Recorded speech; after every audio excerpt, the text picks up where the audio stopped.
The first thing that made my stomach turn was not the claim form itself. It was the empty space on the security footage where the accident was supposed to be. My name is Patricia Whitfield, and for almost 9 years I believed I knew exactly who I had gone into business with.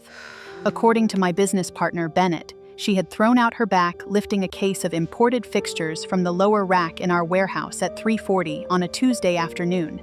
She described the sound she made, the way she dropped to one knee, the sharp pain running down her leg, and the 2 minutes she supposedly spent bracing herself against the shelf before limping toward the office. But when I pulled the footage from camera 4, the shelf was there, the case was there, the aisle was quiet, and Bennett was nowhere in sight. Bennett and I co-owned Whitfield Vance Supply, a regional distribution company that served boutique hotels, restaurants, and restoration contractors across 3 counties. We were not glamorous entrepreneurs. We dealt in inventory, invoices, vendor delays, damaged pallets, freight costs, and the daily pressure of making payroll without excuses. I handled operations, staffing, safety compliance, and most of our client relationships. Bennett handled finances, purchasing, insurance renewals, and the colder negotiations that made me anxious but made her look calm and brilliant.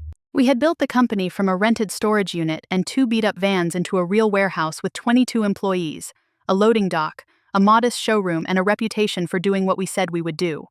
That reputation mattered to me because I had spent my 20s being underestimated in every warehouse, supply office, and trade meeting I walked into. Men twice my age called me sweetheart while asking Bennett serious questions, even though I had written the operating procedures and trained half our staff.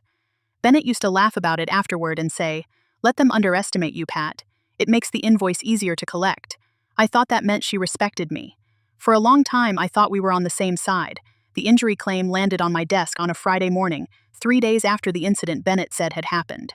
It came through our workers' compensation portal with her name listed as the injured employee and owner, because even as partners we were covered under our policy for certain work activities. The description was unusually detailed. She said she had been moving inventory herself because the warehouse team was tied up with a delivery, that she bent at the waist instead of using the lift cart, and that she felt something seize in her lower back. She attached a clinic note, a prescription record, and a recommendation for restricted duty. She had already notified our insurance carrier. If any other employee had filed that form, my next step would have been automatic. I would check the incident report, interview witnesses, review the relevant camera footage, make sure the area was safe, and send everything to the carrier. We had created that protocol after one of our forklift operators nearly lost 2 fingers in a pallet jack accident years earlier. Back then, I learned that workplace safety was not about trusting people less. It was about documenting reality before memory, fear, or embarrassment changed the story. Every injury got reviewed, every incident got logged, every claim had to be supported by facts. But because the injured person was Bennett, I hesitated for about 5 full minutes. That hesitation still bothers me. I was not tempted to cover anything up. I was not tempted to skip the protocol altogether. But there was a small, shameful part of me that thought, this is Bennett, she is my partner, she would never put us in that position. Then the other part of me, the part that had kept our company alive through shipping crises and cash shortages, reminded me that policies only mean something when they apply to the people with power too. So I opened the footage. Our warehouse had 8 cameras, all visible, all disclosed in our employee handbook, and all reviewed only for safety, security, or operational reasons. Camera 4 covered the rack Bennett named in her claim. Camera 2 caught the cross aisle leading to it. Camera 6 showed the office door. Camera 7 covered the loading bay. I started with the 15-minute window around 3:40, expecting to see something ordinary and painful. Bennett lifting badly, freezing, grabbing her back, maybe waving someone away because she hated looking vulnerable. Instead, I saw one of our employees, Elena, roll a cart down the neighboring aisle at 3:33. I saw a delivery driver pass at 3:36. I saw the case of fixtures sitting untouched on the lower rack at 3:40. I saw nothing. At first, I assumed I had the wrong time. People in pain misremember details. Maybe the clock on the clinic intake form was approximate. Maybe Bennett had written 3:40 because that was when she realized the pain was serious, not when it started. I expanded the search from 3 o'clock to 5, nothing. I checked camera 2 for anyone entering the aisle. Bennett passed through the cross aisle at 2:18, holding her phone, walking normally, and she did not turn toward the fixture rack. At 4:12, she walked from the office toward the showroom, still normal, still carrying a coffee cup, still not limping. I remember sitting back in my chair with my hands folded under my chin, staring at the frozen frame of Bennett walking perfectly fine less than 35 minutes after the injury she had described as severe. My office door was open. I could hear warehouse radios, the beep of a reversing truck, and someone laughing near receiving. Life kept moving outside that room while something inside my understanding of the company shifted by an inch. I told myself to be careful. One camera angle was not the whole truth. A claim could be inaccurate without being fraudulent. Bennett might have hurt herself in another aisle. She might have written the wrong rack number. She might have been embarrassed about how it happened. She might have aggravated an old injury and described the trigger poorly. I had trained my managers never to accuse before investigating, and I owed Bennett the same discipline, maybe more. So I downloaded the complete footage from that day before the retention window could become an issue. Then I blocked out Saturday morning, made coffee, and watched the entire warehouse day from every relevant angle. By noon, I had a timeline that was so clean it felt hostile. Bennett arrived at 9:07 in black flats and a gray blazer. She spent the morning in her office and the conference room. She walked through the warehouse 4 times, never lifting anything heavier than a clipboard. At 1:22, she spoke with Luis near the dock, smiling, one hand on her hip. At 2:18, she crossed near the inventory aisle. At 3:40, the supposed accident time, she was in her office visible through the interior camera, seated at her desk, typing. At 4:12, she walked toward the showroom. At 5:26, she left carrying her laptop bag over her right shoulder without any visible difficulty. There was no fall, no lift, no grimace, no dropped box, no employee rushing over, no unexplained gap where the camera failed, no moment that could reasonably match the claim. I did not call Bennett right away. That may sound strange, but I knew once I confronted her, everything would change. If I was wrong, I would damage a partnership that had survived almost a decade. If I was right, the damage had already happened, and my job was to protect the company, our employees, and myself from whatever came next. Bennett was not just an employee making a questionable claim. She was a co-owner. She had access to insurance records, payroll classifications, internal processes, and the carrier contacts. If she had fabricated an injury, she had done it knowing exactly how the system worked. Instead, I called our outside attorney, Priscilla Nakamura. Priscilla had been with us since our first commercial lease dispute. She was precise, calm, and allergic to drama. When I told her what I had found, there was a long pause on the line. "Do not accuse her yet," Priscilla said. I was not planning to, I told her, though my voice sounded thinner than I wanted. "Good. Preserve everything. Original files, exported clips, access logs, the claim form, clinic notes, emails, text messages, anything related. Do not alter the footage. Do not circulate it internally. And Patricia, do not let Bennett handle any part of this claim from the company side. Document that she is conflicted out because she is the claimant. Use neutral language, no conclusions yet, just process integrity. What if she asks why? You say the standard protocol requires independent review when an owner is involved. That is true, and it is enough for now." Then Priscilla recommended a forensic medical examiner, Dr. Leonard Hale, who had reviewed injury claims in employment litigation. She was careful to explain that he would not examine Bennett without proper legal and insurance channels, but he could review the described mechanism of injury, the medical notes Bennett submitted, and whether the symptoms and treatment history made sense as a new lifting injury on that date. Priscilla also told me that if there was fraud, we would need more than missing footage. We would need a coherent picture. That word stayed with me, coherent, because nothing about Bennett's claim felt coherent anymore. On Monday morning, I saw Bennett in the break room wearing a soft back brace over a fitted sweater, moving slowly enough that anyone watching would notice. She had not been wearing the brace on Friday. She held her mug with both hands and gave me a tired smile. "Doctor says I need to take it seriously," she said before I asked anything. I guess I am not 28 anymore. Bennett was 43, 2 years older than me, and normally vain about looking younger than every banker we dealt with. I looked at the brace, then at her face. She looked composed, not frightened.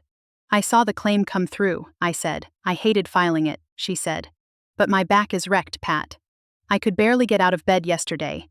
The name Pat, which I had never minded before, landed differently that morning. It sounded familiar enough to ask for trust without earning it. "Because you are the claimant," I said, keeping my tone flat, "I am moving the review outside the normal ownership chain. Priscilla is helping me make sure the protocol is clean." For 1 second, Bennett's eyes sharpened. It was quick, almost invisible, but I saw it because I was looking for nothing and therefore saw everything. "You called Priscilla?" she asked. "It is an owner claim," I said. "We need it handled independently." She took a sip of coffee. "Of course, I just do not want this turning into some suspicious production. I hurt myself at work. That is what the insurance is for."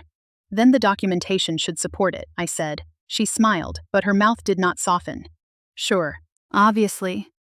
For the next 2 weeks, Bennett and I worked together inside a silence neither of us admitted existed. She attended meetings in the brace, declined to walk the warehouse floor, and occasionally made small comments in front of staff about being frustrated with her limitations.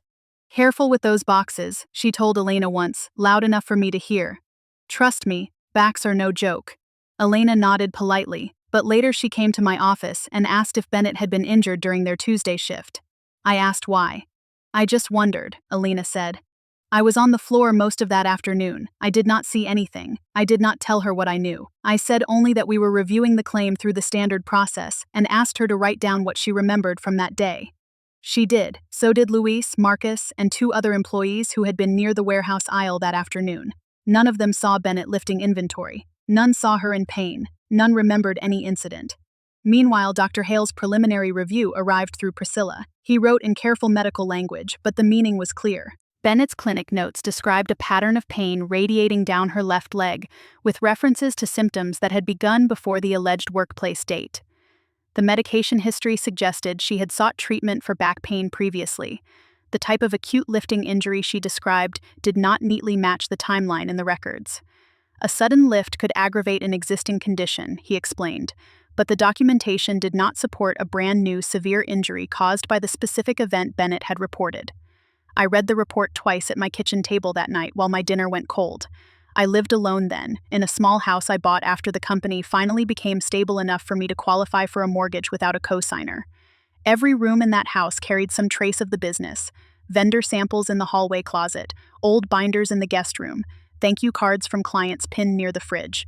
I had poured my adult life into building something solid. I could handle competition. I could handle mistakes. I could even handle an employee trying to cut corners if we caught it and fixed the damage. But Bennett was not outside the walls. She was one of the people who had designed them. Priscilla's next recommendation was a private investigator named Marisol Vance. Despite sharing the company name, Marisol was not related to our business. Vance was just her surname, which Bennett later mocked as cosmic branding before she realized why Marisol had been hired. Marisol specialized in insurance and employment investigations. She was not theatrical, no trench coat, no dramatic warnings. She had a quiet voice, neat silver hair, and a way of asking questions that made silence feel like an answer. I am not here to prove what you suspect, Marisol told me during our first call. I am here to find facts that can survive being challenged. If the facts help Ms. Bennett, that is where the report goes. If they do not, that is where it goes too. I appreciated that more than comfort. Marisol began with public records, prior claims searches available through appropriate channels, social media review, and interviews. Priscilla approved. Within days, she found something that made the entire picture snap into focus. 4 months before the supposed warehouse injury, Bennett had participated in a weekend charity obstacle race at a private outdoor course. There were photos online, not hidden, not secret, showing her climbing a rope wall, crawling under netting, and posing with a finisher medal. In one video posted by another participant, Bennett slipped while stepping down from a wooden platform. She caught herself, laughed at first, then pressed a hand to her lower back and walked away stiffly. That alone would not have proved much. People tweak backs all the time. But Marisol kept going. She found a civil filing related to a billing dispute between Bennett and an out-of-network sports medicine clinic. The filing referenced treatment for lumbar pain beginning the week after the race. It was not sealed. It included dates. It included billing codes. It included Bennett's own statement disputing charges because, according to the clinic's response, her health insurance had denied coverage for parts of the treatment. The dates were months before the warehouse claim. When Priscilla sent me Marisol's summary, I had to stand up from my desk and walk outside. It was late afternoon, and the loading dock smelled like rain on hot asphalt. Marcus was helping a driver secure a pallet. Elena was taping labels onto boxes. Luis was arguing with a supplier over the phone in Spanish, one hand pressed against his forehead. Ordinary work. Real work. The kind of work that paid premiums, funded coverage, and depended on people not abusing systems built to protect them. I thought about every safety meeting I had led. I thought about the young employee who once tried to keep working after cutting his palm because he feared missing a shift. I thought about how hard I had fought to make sure people reported injuries early and without shame. Bennett's lie did not only threaten money, it threatened trust in the process. If employees learned that an owner could fabricate a claim for a payout, why would they believe our safety rules were anything more than paperwork? During those weeks, Bennett became both more fragile and more aggressive. She sent me emails about needing temporary accommodations, which I approved where appropriate because Priscilla told me to keep employment obligations separate from the investigation. She asked for updates from the carrier. She suggested we should not over-lawyer a straightforward claim. At one point, she came into my office, closed the door, and lowered herself into the chair with a careful wince. "This is getting ridiculous," she said. I looked up from a purchase order. "What is?" "The delay, the questions, the carrier wanting more documentation. I am an owner, Patricia. I should not have to beg my own company to process my injury." She used my full name when she wanted distance. I noticed that too. The carrier asked for documentation because the claim involves an owner and a reported warehouse incident. I said, "That is normal." "Normal?" She let out a short laugh. "You are treating me like I am trying to steal from you." The words hung there, daring me to react. I wanted to say, "Are you?" I wanted to turn my monitor around and show her the empty aisle, the clinic notes, the race video, the billing dispute. I wanted to ask whether she had imagined me too sentimental to check. But Priscilla had been very clear. We needed a complete package before confrontation. No emotional ambush. No half measures Bennett could twist into retaliation. So I said, "I am treating this like a claim that has to be verified." Bennett stared at me for a long moment. "You know, after everything we built, I thought you would have my back." It was such an absurd choice of words that I almost laughed. Instead, I said, "I have the company's back. That includes doing this properly." Her face hardened. "Careful, Patricia. Companies are made of people, and partners remember who stood beside them when things got hard." After she left, I wrote down the entire conversation, including the time, the words I could remember exactly, and my own response. By then, my life had narrowed into documentation. I saved emails. I logged calls. I kept copies in a secure folder. I stopped having unplanned conversations with Bennett unless another manager was nearby or I followed up in writing. It felt paranoid, but it was not paranoia when someone with equal ownership power had already shown a willingness to create a false record. The final piece came from the insurance carrier. Their adjuster, after receiving our preserved footage, witness statements, and medical review, requested Bennett provide additional detail about the incident. Bennett responded with a revised timeline. Now she said the injury may have happened closer to 2:15, not 3:40. She said she might have been in the adjacent aisle, not the fixture rack. She said pain sometimes clouds memory. The adjustment might have sounded reasonable if I had not already watched the footage. At 2:15 she was in the conference room on a video call with a vendor. The adjacent aisle was visible from camera 3, and no incident occurred there either. Priscilla called me after reviewing the revised statement. "We have enough to confront her," she said. "But we do it carefully. I want it in my office. You will be present. I will lead. Marisol's report and Dr. Hale's review will be referenced, not handed over in full unless needed. We are not negotiating the truth. We are giving her an opportunity to respond before the carrier makes its final decision." I asked whether I should feel ready. Priscilla said, "No. You should feel prepared. Ready is asking too much." The meeting was scheduled for a Thursday at 10. Bennett arrived wearing the brace, black trousers, and the pearl earrings she wore whenever she wanted to look untouchable. She greeted Priscilla politely and gave me a look that was almost amused. "I assume this is about the carrier dragging its feet," she said. Priscilla gestured for her to sit. "This is about discrepancies in the claim. We are going to review them, and then you will have a chance to respond." Bennett crossed one ankle over the other very slowly. "Discrepancies. That sounds dramatic." Priscilla opened a folder. "Your initial claim stated that on Tuesday, April 9th, at approximately 3:40 p.m., you injured your back while lifting a case of imported fixtures from the lower rack in aisle 4. Correct?" "Approximately," Bennett said. "You later amended that statement to say the time may have been closer to 2:15 and the location may have been an adjacent aisle. Correct? Because pain affects memory. I already explained that." Priscilla nodded. "The company preserved and reviewed full-day security footage from all relevant warehouse cameras. At 3:40 p.m., you were seated in your office. At 2:15 p.m., you were in the conference room on a vendor call. No footage from that day shows you lifting the inventory described, dropping an item, bracing yourself, limping, or experiencing any visible injury event in the warehouse. Multiple employees working that afternoon also reported seeing no such incident." Bennett looked at me then, not Priscilla. "You pulled a full day of footage on me." I kept my hands still in my lap. "We pull footage for workplace injury claims. You know that, you helped approve the policy." Her jaw tightened. "That policy was for employees. You filed as an injured worker under our policy," Priscilla said. "The same verification applies." Bennett leaned back. "So what is this? You think I made up back pain?" Priscilla did not rise to it. Dr. Hale reviewed the medical records submitted with the claim. His opinion is that the treatment history and symptom descriptions are inconsistent with a new acute injury caused by the mechanism you reported. We also have documentation of a prior back injury following a recreational event 4 months before the alleged workplace incident, including treatment records referenced in a billing dispute. For the first time, Bennett's face changed in a way she could not control. The color drained from her cheeks, then rushed back too bright. "That is private medical information," she snapped. "It is relevant to an insurance claim in which you are asserting a work-related injury," Priscilla said. "Again, you have an opportunity to respond." Bennett turned to me. "You hired someone to dig into my life." I heard myself answer before I felt the emotion behind it. "You filed a claim against our company for an incident the cameras show did not happen." "Our company," she said, voice rising. "Funny how quickly it becomes yours when I need help." That sentence did something to me. Until then, beneath the anger, I had still been grieving the partnership.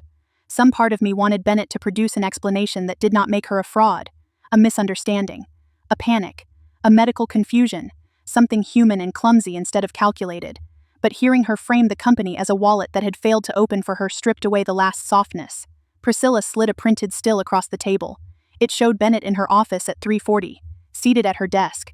Then another from 5:26, leaving normally. Then the race photo. Then a copy of the billing dispute summary with dates highlighted. "Bennett," Priscilla said, "this is the moment to tell the truth." Bennett stared at the papers. Her breathing changed. She looked smaller but not remorseful, cornered. "I hurt my back," she said. "At work?" Priscilla asked. Bennett closed her eyes. "I hurt it months ago, at that stupid race. It got worse. I could not sleep. I could not sit through vendor calls. The clinic was a nightmare. Insurance denied half of it. I was drowning in bills for something that should have been covered." I said, "So you invented a warehouse accident." She opened her eyes and glared at me. "I moved inventory all the time. It could have happened here. It basically did happen here. The work made it worse." "That is not what you filed," I said. "You gave a date, time, location, and event." "Because the system demands a neat little story," she said. "You know that. You know how carriers treat anything complicated. If I said it was aggravated over time, they would deny it. If I said it started somewhere else, they would deny it. I needed treatment. I needed compensation. And this company owes me as much as it owes you." The room went quiet after that. There it was. Not confusion. Not a mistake. A decision. Priscilla asked, "Did you knowingly report an incident that did not occur as described?" Bennett pressed her lips together. For several seconds, I thought she would start denying again. Then she said, "I described it in the way that would get the claim processed." "That is not an answer," Priscilla said. Bennett looked at me with a hatred I had never seen on her face before. "Fine. Yes. The exact incident did not happen. Are you happy?" No, I was not happy. I felt like I had watched someone set fire to a room and then accuse me of noticing the smoke. The meeting ended with Priscilla informing Bennett that the company would report the false claim to the workers' compensation carrier with all supporting documentation. Bennett stood so abruptly her chair scraped the floor. For a moment she forgot to move like someone severely injured. She grabbed her purse, then seemed to remember herself and placed one hand against her back. "You are making a mistake," she said to me. "You made it," I answered. "I am dealing with it." She left without another word. The carrier denied the claim entirely after reviewing the footage, witness statements, Dr. Hale's findings, Marisol's investigation, and Bennett's own admissions from the meeting as documented by Priscilla. Because the claim involved deliberate misrepresentation, it did not end with a simple denial. The carrier referred the matter for a formal insurance fraud investigation. I was interviewed. Priscilla provided records. Marisol submitted her report. Dr. Hale explained his conclusions. The process was slow, procedural, and nothing like the dramatic courtroom scenes people imagine. It was emails, certified letters, recorded statements, evidence indexes, and long stretches of waiting. Inside the company, things were uglier. Bennett did not return to normal work after the confrontation. She sent an email accusing me of creating a hostile environment and freezing her out of management decisions. Priscilla responded through counsel, listing the conflict of interest boundaries and the pending investigation. Bennett tried to access insurance correspondence through her old carrier contact, but we had already updated authorization protocols. She called Luis directly to ask what he had told me, and Luis came to my office visibly uncomfortable. After that, Priscilla sent a formal notice directing Bennett not to contact employees about the claim outside approved legal channels. I hated every minute of it. I hated seeing employees whisper when Bennett's car appeared in the lot. I hated reassuring people without revealing confidential details. I hated knowing that our vendors could sense instability even when they did not know the cause. I hated walking past Bennett's office, with its framed first dollar invoice and old photo of the two of us standing in front of our first delivery van, grinning like exhausted fools. But the hardest part was accepting that the partnership had not been what I believed. Fraud has a strange way of rewriting memory. I started revisiting old disagreements with new suspicion. The time Bennett pushed to lower our safety training budget. The time she said our insurance premiums were bloated by overcompliance. The time she laughed at my insistence that owners should follow the same warehouse rules as everyone else. Were those clues? Or was I punishing the past because the present hurt? Priscilla warned me not to spiral. You do not need to prove she was always dishonest, she said. You need to address what she did now. That was good advice, but emotionally difficult. Betrayal wants a longer history. It wants to believe there was a hidden pattern all along, because then maybe you were not simply fooled by someone you trusted. Maybe the signs were there. Maybe pain can be converted into evidence. But some betrayals are not that generous. Sometimes a person makes a decision, and the decision is enough. The legal separation of our partnership took months. Our operating agreement had provisions for misconduct, but exercising them required valuation, notice, negotiation, and more attorney hours than I care to remember. Bennett initially demanded a full buyout as if nothing had happened. Then she argued that the fraud investigation was unresolved and therefore irrelevant. Then she claimed I had damaged her reputation by reporting the claim. Each argument met the same wall. She had filed a claim based on a specific workplace event that did not occur, and the company had a duty to report it. Eventually, facing mounting legal pressure and the carrier's investigation, Bennett agreed to a structured buyout at a reduced valuation reflecting potential liability and the costs her conduct had imposed. She did not apologize during the final signing. She sat across from me in a conference room, wearing a navy dress and no back brace, and signed her name with sharp, angry strokes. When it was done, she capped her pen and said, "You always wanted to run it alone." I looked at her for a long second. There were so many things I could have said. I could have reminded her that I had defended her in rooms where people dismissed her. I could have listed the nights we both slept on office couches during our first holiday rush. I could have told her that if she had come to me honestly about medical debt, I would have helped her find a legal option, even if the company could not pay for a non-work injury. But I had learned that truth offered to someone committed to resentment becomes another surface for them to scratch. So I said only, I wanted to run it honestly. After Bennett left the company, I had to rebuild trust in layers. First with employees. I held a meeting with managers, then with the whole staff, keeping confidentiality where required but being clear about policy. I told them that an owner had filed a claim that could not be verified and was no longer with the company. I told them our reporting obligations had been followed. Most importantly, I told them that none of this changed our commitment to legitimate injuries.